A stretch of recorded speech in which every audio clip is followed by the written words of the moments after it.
নমস্কার, একালের রান্নাঘরে সকলকে স্বাগত জানাই। আজকে আমি আরও একটি মিষ্টির রেসিপি নিয়ে চলে এসেছি। সেটি হলো নরম তুলতুলে ছানার রসমালাই। প্রত্যেকটা স্টেপ যদি আপনারা ফলো করেন তাহলে বাড়িতে খুব সহজেই মিষ্টির দোকানের মতো রসমালাই তৈরি করে নিতে পারবেন। এই রসমালাই খেতে এতটাই সুস্বাদু হয় যে একবার খেলে আবারও খেতে ইচ্ছে করবে। তাহলে রেসিপিটি শুরু করা যাক। রেসিপিটি ভালো লাগলে একটা লাইক করবেন আর আমার চ্যানেলটিকে সাবস্ক্রাইব করে আমার পাশে থাকবেন। ছানার রসমালাই তৈরি করবার জন্য প্রথমে ছানা তৈরি করে নেব। তার জন্য গ্যাসে একটা পাত্র বসিয়ে দিয়েছি এবং এতে দিয়ে দিচ্ছি 1 লিটার ফুল ক্রিম যুক্ত দুধ।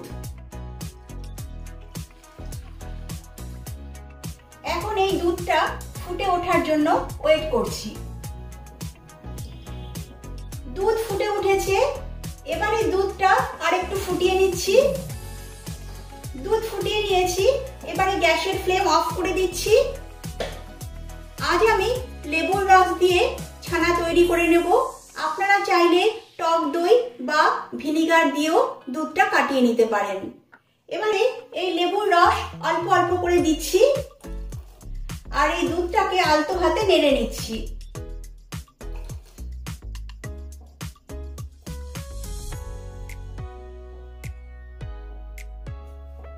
দেখুন, দুধ কেটে ধীরে ধীরে ছানায় পরিণত হয়ে গেছে। এবারে এই ছানা ছেঁকে নেব। ছানা ছেঁকে নিচ্ছি। লেবুর টক ভাবটা যাতে চলে যায় সেই জন্য ছানাটাকে জল দিয়ে ধুয়ে নিচ্ছি। এবারে জল চেপে বার করে দিচ্ছি।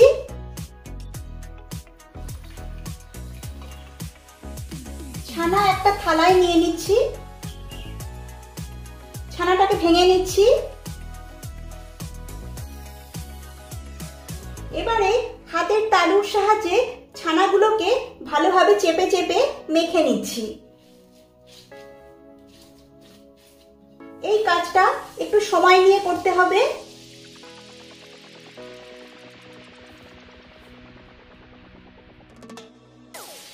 দেখুন, ছানাটাকে 4-5 মিনিট ধরে ভালোভাবে মেখে নিয়েছি। ছানাটা বেশ সফট হয়ে গেছে। এবারে এতে দিয়ে দিচ্ছি 1/2 চামচ কর্নফ্লাওয়ার। কর্নফ্লাওয়ার কিন্তু বেশি দেওয়া যাবে না। কর্নফ্লাওয়ার বেশি দিলে মিষ্টিগুলো শক্ত হয়ে যাবে আর ঠান্ডা হলে চুপসে যাবে। এবারে এই কর্নফ্লাওয়ার ভালো করে ছানার সঙ্গে মিশিয়ে নিচ্ছি।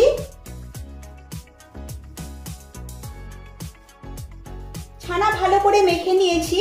এবারে এই ছানা থেকে ছোট ছোট বলের মতো মিষ্টি করে নিচ্ছি।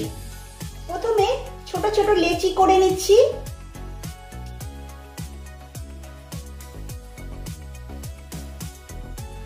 সবগুলো লেচি তৈরি করে নিয়েছি। এবারে এই ছোট ছোট লেচিগুলোকে বলের মতো শেপ দিয়ে নেব। দেখুন, এইরকম ছোট ছোট বলের মতো করে নিয়েছি। আর খেয়াল রাখবেন এই বলগুলো যাতে ক্র্যাক ফ্রি হয়, এতে যেন কোনো রকম ক্র্যাক না থাকে।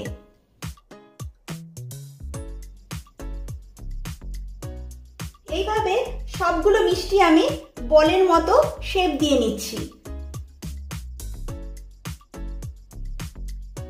মিষ্টিগুলো সব রেডি করে নিয়েছি।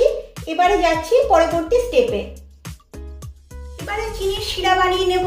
তার জন্য গ্যাসে একটা কড়াই বসিয়ে দিয়েছি এবং এতে দিয়ে দিচ্ছি 1 কাপ চিনি আর তার সঙ্গে দিচ্ছি 3 কাপ জল। চিনির এই শিরাটা পাতলা করে তৈরি করতে হবে, তাই চিনি দিয়েছি 1 কাপ আর জল দিচ্ছি 3 কাপ। এবারে এই চিনির শিরা ফুটে ওঠার জন্য ওয়েট করছি।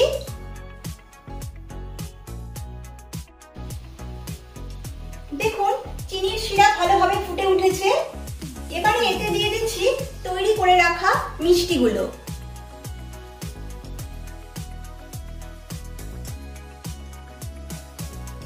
এবারে আলতো করে নেড়ে চেড়ে দিচ্ছি যাতে মিষ্টিগুলো ভেঙে না যায়।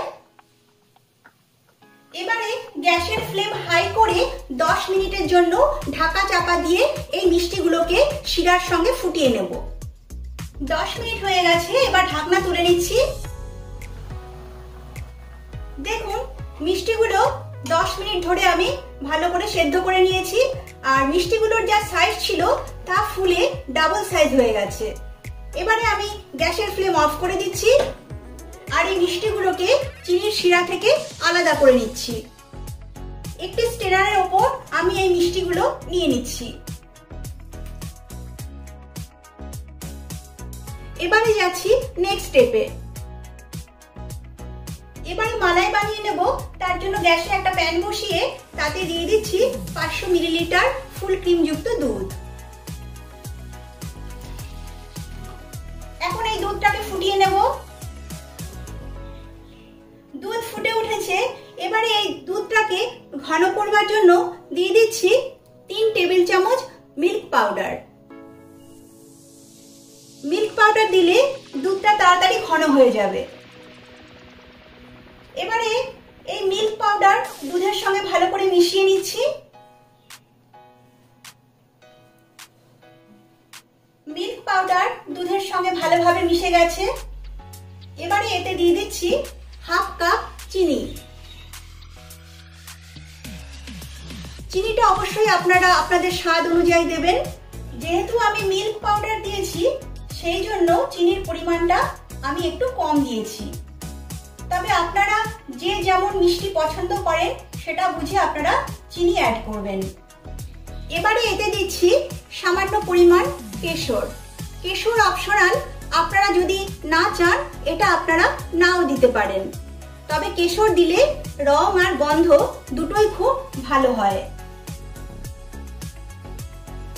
দেখুন বন্ধুরা, কেশর দেওয়ার ফলে দুধের কালার বেশ চেঞ্জ হয়ে গেছে। এবারে এতে দিচ্ছি সুন্দর ফ্লেভারের জন্য সামান্য এলাচ গুঁড়ো। এবারে ভালোভাবে মিশিয়ে নিচ্ছি। এই মালাই কিছুক্ষণ ফুটিয়ে নিয়েছি, মালাইটা বেশ ঘন হয়ে গেছে। এবারে এতে দিয়ে দিচ্ছি কিছু ড্রাই ফ্রুটস। ড্রাই ফ্রুটসের মধ্যে নিয়েছি কিছু কাজু, কিছু আমন্ড আর কিছু পেস্তা কুচি। এগুলো আমি এতে দিয়ে দিচ্ছি। এবার সবকিছু মিশিয়ে নিচ্ছি। মালাই একদম রেডি হয়ে গেছে। আর দেখুন বন্ধুরা, মিষ্টিগুলো থেকে চিনির শিরা বেশ ভালোভাবে ঝরে গেছে। এবারে এই মিষ্টিগুলো আমি এই মালাইতে দিয়ে দিচ্ছি।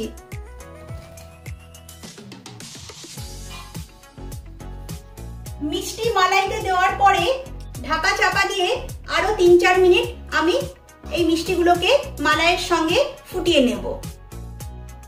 3 মিনিট হয়ে গেছে, ঢাকনাটা এবার তুলে নিচ্ছি। দেখুন বন্ধুরা, ছানার রসমালাই একদম তৈরি হয়ে গেছে। এবারে গ্যাসের ফ্লেম অফ করে দিচ্ছি। এই রসমালাই এখন পাতলা মনে হচ্ছে, কিন্তু যখন ঠান্ডা হয়ে যাবে এই মালাই বেশ ঘন হয়ে যাবে। এবারে এই মালাই আমি ঠান্ডা করে তারপর একটা সার্ভিং বোলে ঢেলে নিচ্ছি। এইভাবে আপনারা রসমালাই তৈরি করুন, সকলের ভীষণ ভালো লাগবে। ভালো লাগলে লাইক ও শেয়ার করবেন আর কমেন্ট করে অবশ্যই জানাবেন রেসিপিটা আপনাদের কেমন লাগলো। আজ তাহলে সকলকে বিদায় জানিয়ে এখানেই শেষ করছি। সকলে খুব ভালো থাকবেন, সুস্থ থাকবেন। নমস্কার।